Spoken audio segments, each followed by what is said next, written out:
So it is this video right here that has the Texas governor, Greg Abbott, calling a member of the Texas National Guard a, quote, traitor.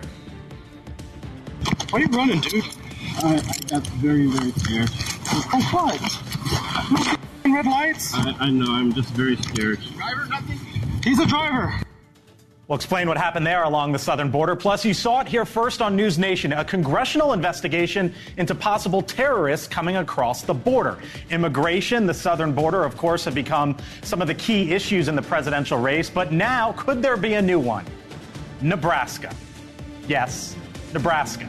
Why the Cornhusker state has all of a sudden become a key piece in the 2024 presidential puzzle. Come on in, I'm Blake Berman. This is The Hill on NewsNation.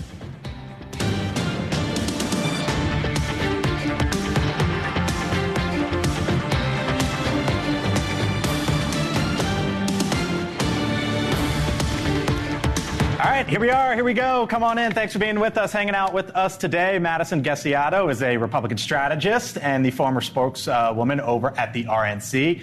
Brad Howard is a Democratic strategist. Hogan Gidley, former Trump White House deputy press secretary. Amisha Cross is the former Obama campaign advisor, Democratic strategist as well. Mick Mulvaney, former chief of staff in the Trump White House, NewsNation contributor, will be joining us momentarily. How about those titles for all of you today? Yeah. Nice crew we got on in. Hello to you all. We're going to be talking to Adam Smith, who's the top Democrat, as you know, on the House Foreign Affairs Committee coming up here. But first, all the conversation that we have about what 2024 could look like, let's talk about Nebraska for a second. Possibly a new wild card there. The governor in that state, Jim Pillen, a Republican, is now backing a proposed law that makes his state winner take all in November. Now, currently, electoral college votes are divided by popular vote and by congressional districts in that state. One of those districts, Omaha, traditionally goes blue. Now, if you look at current polling, if the election were held today, keep in mind this is polling, all hypothetical, but it does suggest that Donald Trump would win by a comfortable margin. But assume for a moment that President Biden holds in the Midwest states of Pennsylvania, Michigan, and Wisconsin, and that Nebraska law takes effect. You could be staring down the possibility of a 269 to 269 tie.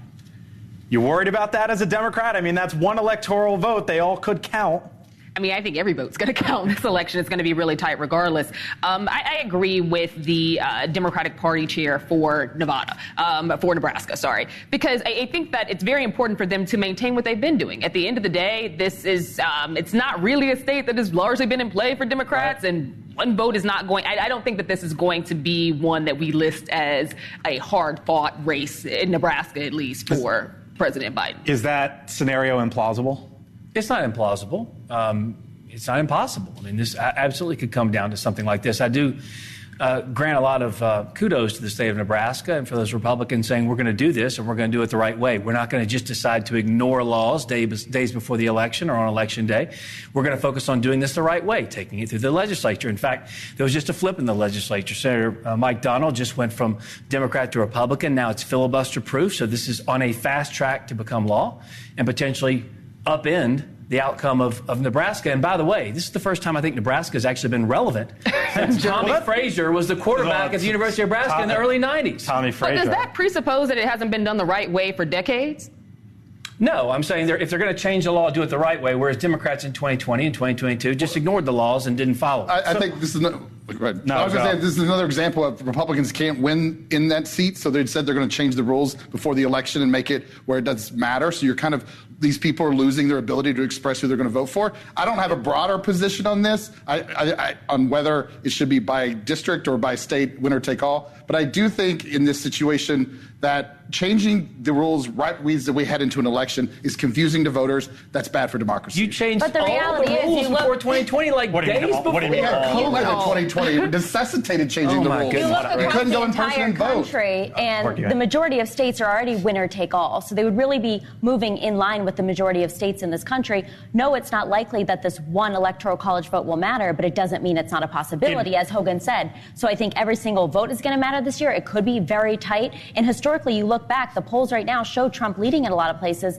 but those are off by 6 points at this point in the race, historically in previous elections. So I think we could be very tight in some of these states that right now it looks like he's leading in. So again, if President Biden were to hold the blue wall, Wisconsin, Michigan, Pennsylvania, and then Trump wins the other states, that's how you possibly get to this 269, and then, my gosh, what would come from that? Keep in mind, in the House of Representatives, when they decide a presidential election, each state gets one vote. It's not each member. So right. California and Nebraska each get one vote for president. So, of course, that's going to benefit the Republicans in any scenario. Donald Trump today. Now we know that his court case in the state of New York, the hush money case, is probably going to happen April 15th. What's that, 12 days from now? The judge basically said, no, there can't be a delay. What do you think happens between now and April 5th on that front for Trump? Well, I think a lot of people have all their eyes on this right now. The longer it could have been delayed, I think the better for the president. Any of these cases that go to trial before November, I think it can be hurtful to the president and to his campaign. One of the things I think a lot of people are very interested in seeing that came out recently is that Hope Hicks will be testifying against the president in this case, which a lot of people did not expect. You were surprised by that? I was surprised by that. Were you surprised by that? Oh, I'm surprised at anything. By anything at this You've been in point. that world too long? I've been in the world too long, and in this Trump world for sure for too long to be surprised at this point.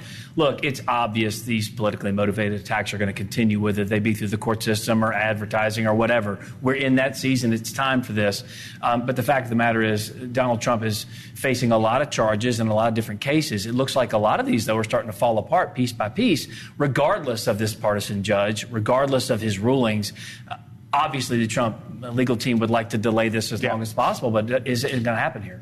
91 felony charges, to be exact. Yeah, that's a lot of charges. I think it might be down to 88 right now, but it's somewhere in the neighborhood. Still, give or take. I think that this case now has a lot more interest than it did before. Quite frankly, everybody thought that Georgia was going to be the biggest case. I don't think anybody thought the January 6th one was going to be the biggest case, but everybody was landed in on Georgia. And now there's more attention paid to this one because it's the only one that's going to happen before the November election. I don't know about everybody else around the table, but I was quite frankly surprised that Hope Hicks decided that she is going to be speaking against former President Trump.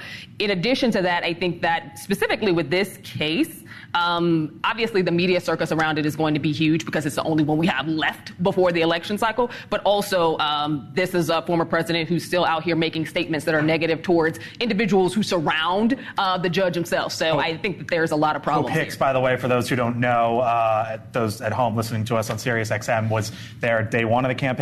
Oh, yeah. Pretty darn close to it, if not day one. Worked for Trump or before. Worked for Trump before. Beginning of the campaign, went into the White House and seemingly is going to be testifying in that case. All right. Meantime now, from Nevada to Texas, where a member of the state's National Guard is now under arrest for attempting to smuggle an illegal immigrant in a government vehicle. This is the dash cam video right here. It shows the soldier being pulled out of his car on Sunday. That's very, very scared. Oh, what? Red lights? I know, I'm just very scared. Driver, nothing? He's a driver. Sources tell our Allie Bradley that the National Guardsman was promised $5,000 to $6,000 to transport that immigrant. He is now facing several charges, including evading arrest, smuggling of persons, and unlawful carry of a weapon. Governor Abbott's office is now responding to the incident, calling him a quote-unquote traitor, saying that he deserves more than the 10-year minimum sentence. All right, back here in Washington, meantime, you are looking live right now, Capitol Hill, where lawmakers are now demanding more answers from the DHS Secretary Alejandro Mayorkas, this time about immigrants who made their way into the U.S.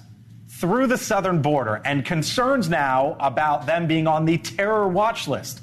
NewsNation correspondent Joe Khalil broke this story earlier today, joins us live. Joe K. once again in the Capitol hallways. Joe, who are these for? And the members of Congress who put out this letter to Mayorkas today, what do they want to find out? Yeah, so what they all have in common, these 4 people, is they're all on the terror watch list. They all have ties to known terror organizations, and all 4 tried to get into the United States. 3 of them successfully. They went past the DHS border and the procedures, and they got into the interior, and some had extended stays. The one terrorist that we know of from Somalia actually was in the U.S. for more than a year before DHS ultimately found them, tracked them down, and arrested them. All 4 of these people have been arrested, so the system worked in the end, but not without some serious failures on the front end. So now you've got members of the House Homeland Security Committee and the chairman of that committee, Mark Green, Republican from Tennessee, sending these concerns directly to Secretary Alejandro Mayorkas, demanding that he provide some answers as to how this happened, where the breakdown was, and asking for a hearing, a private briefing from Homeland Security to his committee and staff no later than April 17th. They want to figure out where the breakdown is, how they can fix it. Now, we did get a response from Homeland Security. They said essentially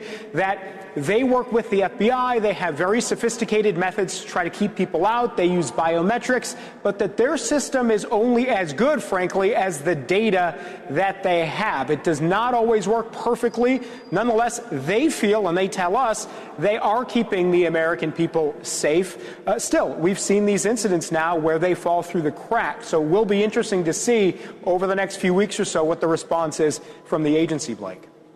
Okay, live for us once again in the Capitol hallways. Joe, thank you. I'll tell you one thing that I found striking about this was that statement, because there weren't specifics in it. And I wonder if you think that's the right statement, the right message coming out of the Department of Homeland Security after us learning about this. Well, I think it can be very concerning if they were to release exactly how they vet people coming in. So I understand that they're not going to say exactly how they went through the vetting process. However, for them to say that they're keeping Americans safe is just simply not the case. I don't care whether you're a liberal, a conservative, a Republican, or a Democrat. You can look to the issue of immigration and recognize that our government has failed us for decades on this issue. And so not only do we need to secure the border, but we have to be talking about immigration reform and actually getting something done on this. It has to be bipartisan. We need people to come to the table. And another, I think, issue that's very largely under-talked about on this is the court backlog. From a legal perspective, if we doubled the amount of immigration judges we have, we would be lucky if we were to clear the cases we have in over a decade from now. So this is an issue that really has to be talked about, because we can't, with the way it's set up right now, actually get through all of these immigration cases. Which, by the way, the most conservative border security plan in Congress ever presented that is real and possibly could pass was presented in this Congress. President Trump's the one that told Republicans to kill it. But these cases happened before that. No, I know. I'm just saying, to her point about, yes, we need more judges. That would have helped secure the situation at the border. Number 2 is Republicans have been very effective, to your point earlier, of taking immigration, which used to be an economic criticism, they're going to take our jobs, et cetera, has now moved to a public safety one. They've been extraordinarily successful at the messaging, and Democrats have been slow to respond. And this is not helping Democrats' argument. This is, I don't know policy-wise implications of this, but politically bad. Yeah, how do you see this report and then say, you know what, the president's got everything under control? Right. I don't think that you do. I do think that this also goes back to the 9/11 Commission on terrorism and terrorist travel, because there were a lot of indicators there as to how people who are on the terror watch list get into the United States, and many of them go undercover for a while. And we knew it then, and much of those things have not changed up to now. We're talking about 2001. In addition to that, DHS 3 years ago at this point, also released statements around the issues with consolidating the terror watch list. I think that those things have come to bear now. We're seeing the fruit of that, the lack of them being able to consolidate it. Also, who gets on and who's elevated versus who isn't, because our terrorist watch list has had some significant issues for a long time. You were shaking your head throughout the entirety of Joe's report. And Madison hit on it. Keep the homeland safe. Who are you joking? Ask Officer Diller's family if he's keeping the homeland safe, or Laken Riley or Ruby Garcia. He's not. Everyone's well aware of this. And the fact these people crossed the border illegally should not be a shock to anyone. The border's been wide open by design since the beginning of this administration. And the bill that passed out of the House actually would have secured the border. And the reason you know that the one coming out of the Senate would not secure the border is simple, because the left and the media supported it.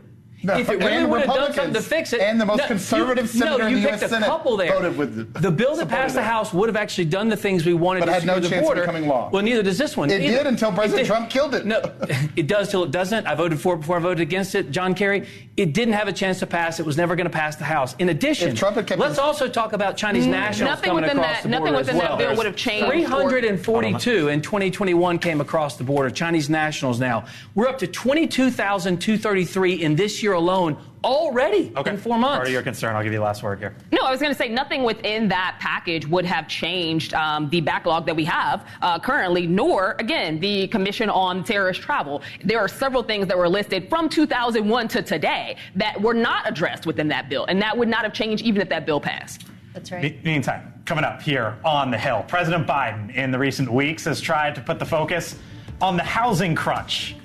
But how about this question? What happens if baby boomers don't put their homes on the market? They say, you know what? Interest rates are high.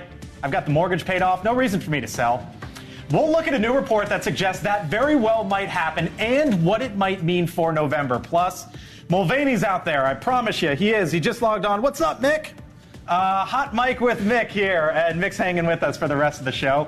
What Mick thinks about Trump doubling down on the term bloodbath. But first, on the other side of the break, one of the top members of the House Armed Services Committee joins us live.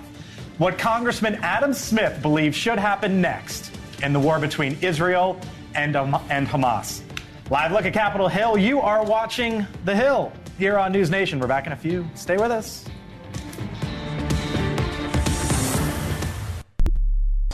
All right, welcome back here to The Hill on NewsNation. They certainly have a lot to discuss, and tomorrow they'll get to hash some of it out. We are now learning that President Biden and the Israeli Prime Minister Benjamin Netanyahu will speak tomorrow. It comes just days after Israel admitted to accidentally killing 7 aid workers from Jose Andres' World Central Kitchen in Gaza. But the Biden administration now is also reportedly continuing to push Congress to authorize the sale of F-15 fighter jets to Israel. Joining us now is the top Democrat on the House Armed Services Committee, Adam Smith. Congressman Smith, it is very nice to talk to you. Thank you for being with us here on the Hill. Appreciate it. So this phone call we learned today that will be taking place tomorrow between the president and the prime minister. What do you think the message, Congressman, from President Biden should be at this point in time to Benjamin Netanyahu? Well, I think there's two pieces to the message. I mean, one is the humanitarian crisis in Gaza is a very real problem that has not been adequately addressed, and Israel has a strong role to play in addressing it. And that is important to Israeli security. The images, the realities of what is happening on the ground in Gaza is undermining support for Israel in a wide range of places. And I think they have to find a way to work together to improve that. I was in Israel a month ago, also went up to the crossing at the Rafah border, or sorry, at the city of Rafah in Egypt, to see the process. And look, there needs to be more humanitarian assistance. But I think the second message is what President Biden has said from the beginning. We support Israel's right to defend itself, and we recognize the threats that they face. And yes, the focus is on Gaza, but Iran and Hezbollah in different parts also threaten Israel. And giving them the ability to deter those threats is part of how we stop the war from spreading.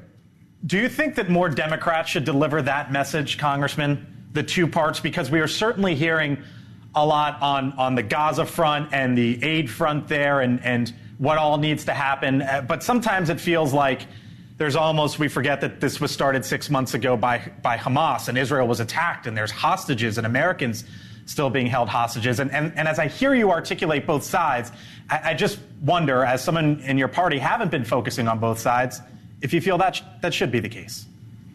Well, that was, like I say, I struggle each day to speak for myself. Speaking for every single other Democrat out there is a little bit more difficult. I will say that broadly speaking in the media, I mean, look, the big argument right now is for a ceasefire. Do you know who the largest block to a ceasefire is right now? Hamas. There has been an offer on the table, for an exchange of hostages. Look, asking Israel to put a ceasefire in place without the hostages being returned is a huge ask. And look, I think there does need to be a ceasefire to get humanitarian assistance in. But there has been an offer on the table to, get the hostages back. Israel has agreed to release a large number of Palestinian prisoners in exchange for that ceasefire. Hamas is blocking it. So the one thing I would say to everybody involved in this is if you want a ceasefire, we need to put pressure on Hamas. UN has not even brought themselves to condemn Hamas in this entire process. And putting aside for the moment a debate about Israeli tactics in Gaza, Hamas is hiding behind civilians in hospitals, in mosques. They are ramping up the danger to civilians. So at a minimum, I think it would get us to a ceasefire and peace more quickly to point those facts out as well. I only have so much time with you here, Congressman. There's a lot I'd like to get to, but I want to ask you about this. New York Times headline: Biden administration presses Congress on $18 billion sale of F-15 jets to Israel. I believe 50 fighter jets to Israel. What are you going to tell your colleagues on your side of the aisle about this and whether or not they? First off, do you support it? And what are you going to tell your colleagues? Look, this gets to the point that I made earlier, the part of this that people have forgotten, and that is Iran and Hezbollah are desperately trying to destroy Israel from the other side. And a lot of the weapons that we give to them are to give Israel the ability to deter that threat. Hezbollah is vastly more well-armed than Hamas was, and Iran certainly is. Fighters like this and other military equipment is to deter Hezbollah from making that attack. So, should the aid have any conditions as you see it? Look, I think we need to continue to press and push Israel to stop expanding settlements in the West Bank and to build a path forward for self-governance and ultimately a state for the Palestinian people. I think the Biden administration has been doing that. I think they should and move forward. Conditioning it is difficult. Is that going to advance that? That's something we need to negotiate. But I know you've got Mick Mulvaney waiting. We do. Stood between you and Mick, so say hey for me, and I appreciate the opportunity. You could say hi to him right now. Congressman Adam Smith, we hope to have you on back. Great to hear your perspective, and we do hope you come on back. Thank you, Congressman Smith. Anytime. Top Democrat on the House Foreign Affairs Committee. You got it. Mulvaney, he just name-checked you. Come on in, and welcome to the show. I think your computer's working now, so hello, Mick. I wonder... You got it all fired up. What would you say to the congressman there, what you heard? And I wonder what you made of it and whether or not, like, that, I think he articulated it well, but it's not an articulation that we've heard widespread from within the Democratic Party, I believe. Well, a couple of things that you just saw there in your interview with Congressman Smith. Adam, you saw one of the reasons that Adam is so highly regarded on both sides of the aisle. Mm-hmm. The man is a strict professional. You're not going to hear a better sort of articulation of what's happening on the ground. The man is certainly respected by Republicans and Democrats alike for just the type of input that you saw right there. Here's why it's slightly different than what you're hearing come out of the White House. Adam has to run for re-election in the state of Washington. Joe Biden is running for president, and Joe Biden, I don't think, can say things as aggressively about Hamas, even though I believe them to be truthful, and Adam certainly believes them to be truthful. I don't think Biden can say the exact same things in the exact same manner because he has to win in Michigan. He has to win in Wisconsin. He's got Palestinian American voters to worry about that Adam or I or a lot of other members would not have to worry about. So, again, one of the best articulations I think that you've seen, but there's a very important difference between being in Congress and being in the White House. Yep.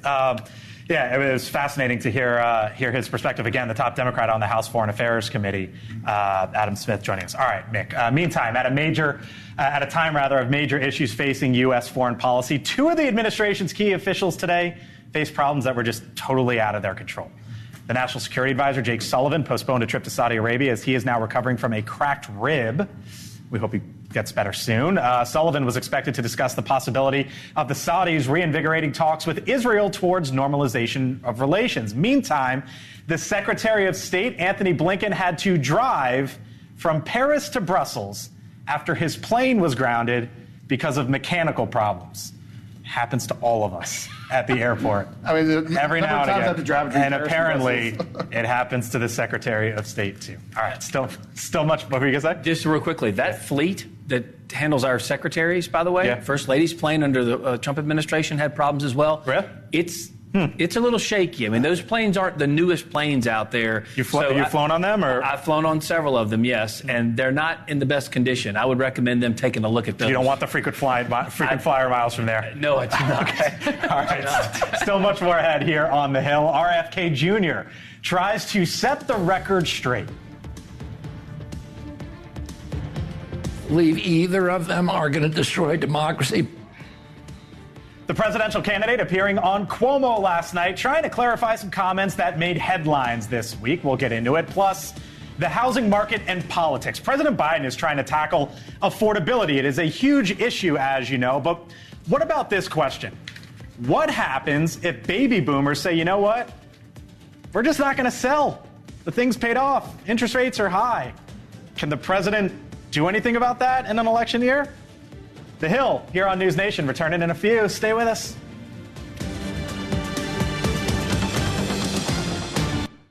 They cut my quote, so it looked like I was making this definitive statement that Biden was more of a threat to democracy than Trump. And of course, I never said that, but that's a way of making me look crazy to liberals. That, of course, Robert F. Kennedy Jr. speaking to Chris Cuomo last night here on NewsNation. He was trying to do a bit of cleanup on some comments that he made, essentially saying that he could make the argument that that Joe Biden is just as big of a threat, if not a bigger threat to democracy than Donald Trump. It was an interesting comment, especially if he's trying to get Biden voters. And I've said from the jump, he's trying to steal voters from both sides. So I think he's here equivocating on a statement that he clearly made, that everybody heard. And he sees himself as a pathway to take votes from both sides. And to do that, he's not trying to isolate either. Is it politics there, or does he just feel harmed by, as he put it, the censorship from President Biden? What do you think's going on with that? I think it's a bit of both, but I think what's very interesting is not only is he trying to get voters from both sides, but when you look at the polling, that's actually what he has done. Because right now, Biden and Trump are in a head-to-head. It's very close when you look at these polls. But when you put RFK Jr. into the polls, he's getting 13%. That's the largest amount we've seen an independent get since the 90s. And what's interesting is they're not any different. So he's pulling from both of them to get that 13%. They're still head-to-head. So Wall Street Journal polling today with RFK Jr. on the ballot. You can see in these 7 key swing states, Trump, for now, picks up 6 out of the 7. There was another part of that poll, though, that I found interesting, and I'm not sure that this gets talked about as much. It was a question about protecting democracy. Who do you think can better protect democracy? And by and large, when you went state by state, it was a darn near coin flip, and you can see there in the 7 swing states. I see Democrats, the Biden campaign, leaning into this. We're the ones that can protect democracy, but when you look at the polling, half the country isn't with them on it. I think it was, we had a panelist last night, it was a Republican pollster. She said, I thought a really good point, and it kind of stuck with you, that Republicans say they care about protecting democracy too. They just have a very different view of what the threats are. And I thought that was particularly, I think that's what's going on here. And so I think, number 2, to RFK, to respond to his comment that CNN's making him look crazy to liberals. No, he already appears crazy to liberals, so he doesn't need any help CNN there. Doesn't need to do that. Right. And I do think this is probably just a amateur kind of candidate entering the national spotlight for the first time. Going to make some mistakes. People are going to hold you to account to what you say, and he's learning that lesson. Yeah, rough for RFK. Look, I love they just cut it to make me look crazy argument, and the media does that all the time to people. It's interesting to me, though. I do think RFK pulls a lot more from Democrats than Republicans, and you see that as being, in my opinion, obvious because the left is largely concerned about RFK Jr. In fact, they have like a whole group designed to try and keep him off of ballots in these states because they understand that's at the end of the day where he's going to pull from. He's a Kennedy, for heaven's sakes. Still a big all the Kennedys have all stepped out and spoken against. I don't think that the Kennedy name and brand helps it. When the Kennedy family has pushed Mick, come in here real quick. What'd you make of that? Listen, what he pulls doesn't make any difference whatsoever. If it's 2%, if it's 22%, what matters is the distribution between Trump and Biden. He's never going to win. The question is, will he help somebody else to win? That's the only thing you should be paying attention to. All right. Meantime, another key issue for voters in the upcoming election, the economy. So will the fate of interest rates potentially tip the scale in November? Today, the Federal Reserve Chair, Jay Powell, suggested that interest rate cuts are on pace to occur, as he put it, at some point this year. But he said the election will not impact timing. Fed policymakers serve long terms that are not synchronized with election cycles. Our decisions are not subject to reversal by other parts of the government other than through legislation. Is that you laughing, Mick? Why are you laughing? Oh, absolutely. Who was the Fed chairman before Powell?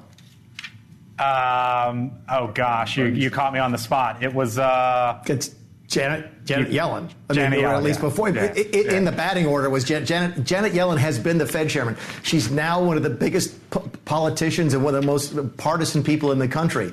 Yes, the role of the Fed chair is supposed to be independent. The person serving in that chair isn't always. Hold on. So do you not believe him that they? So let's back up for a second as I froze on Janet Yellen. If there are interest rate cuts, Mick, if there are interest rate cuts, that helps the economy. If the economy is helped, that helps Joe Biden. So that is why Jay Powell, and by the way, Donald Trump has already come out and started to hammer Jay Powell about, you know what, interest rate cuts, and is he going to jump in to help Biden? Do you not believe Jay Powell that really that the election is just a thing and we don't worry about it? Yeah, those are two different questions. Cutting interest rates right now actually could hurt the economy because the reason they're raising interest rates, or at least haven't cut them yet, is because of inflation. And if they cut too early and inflation spikes, that could hurt the Biden. So I mean, it could cut both ways.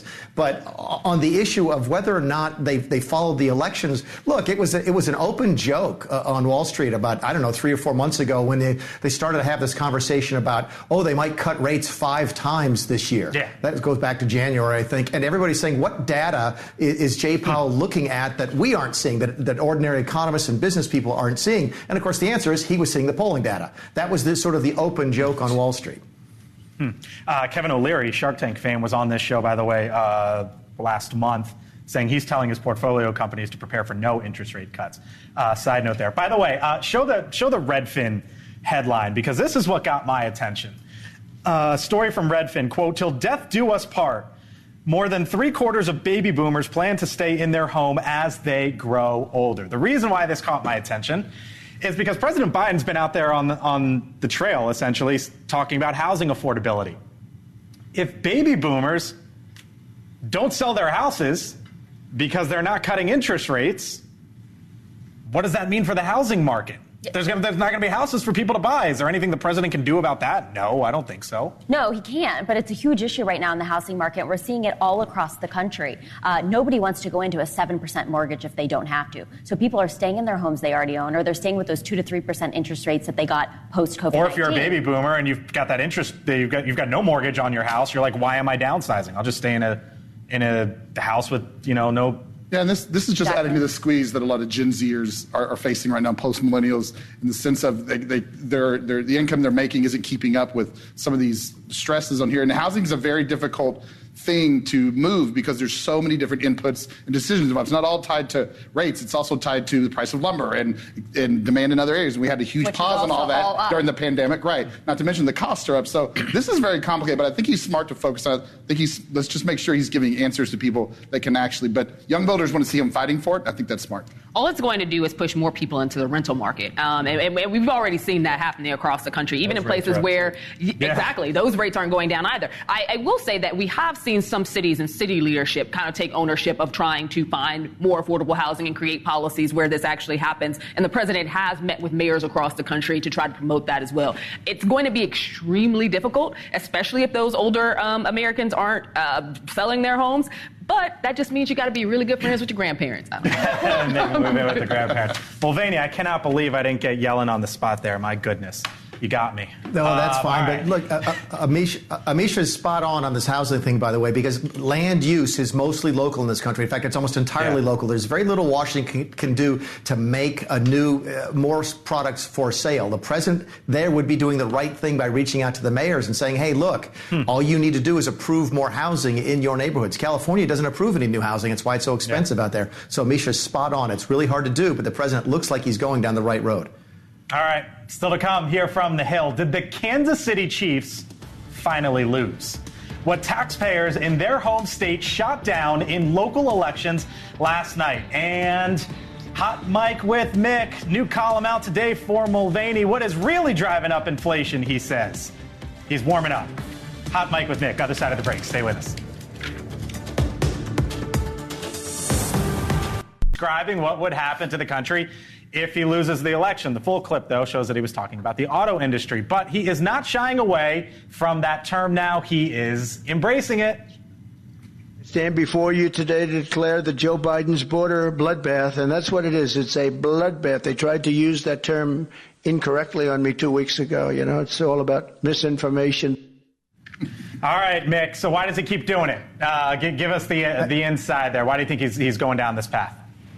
Yeah, and I want you to watch Hogan's face while I say this and see if I'm saying the right thing. Is that what Trump has done here is he's found a word that absolutely just triggers the left, and he's going to use it again and again and again. This is part of his manipulation of the media. He got news coverage on this story tonight, and not just on this network, because he used those words, and he'll do it again and again. That's what's going on here. He's partially correct. You're partially correct. He's also using it because it's accurate. More than 100,000 people died in this country from fentanyl overdoses from coming across the southern border of those drugs. People are getting murdered on our streets. These people are committing crimes right and left. Of course he's going to continue to use it. It's also alliterative, and it's also catchy. Does it brander, the best brander. Nick says it's triggering. Does it trigger? It's triggering because it's false. The crime narrative, we know that crime is down. It's down in all the major cities that he's saying that it's up in. Those are just facts. Why is Hochul putting in the National Guard at the subway if it's down so much, if people are so safe on the subway? The subway numbers are lower now than they've been in the past. And so just so you know what happens, Trump just said something, we talked about it, and then it spirals into all of that. Hold on, real quick. Nick, by the way, you've got an op-ed out in The Hill today titled, How Biden's Regulations Are Driving Up Inflation. What's your beef with Biden's regs, Mick? Yeah, I still follow what happens at OMB. OMB, people don't realize this has a lot to do with regulations in addition to management and budget. And they just sort of gave a nod to a new rule out of the EPA for these things called forever chemicals, PFASs or whatever. And I wanted to draw attention to it because it is an interesting side of inflation. Inflation is a balance between the supply and demand for goods. And if you bring more goods to market, the goods get cheaper. If you bring fewer goods to market, they can get more expensive. And regulations impact that. On this particular chemical, Blake, the stuff is measured in parts per trillion. I think lead in drinking water is supposed to be 10,000.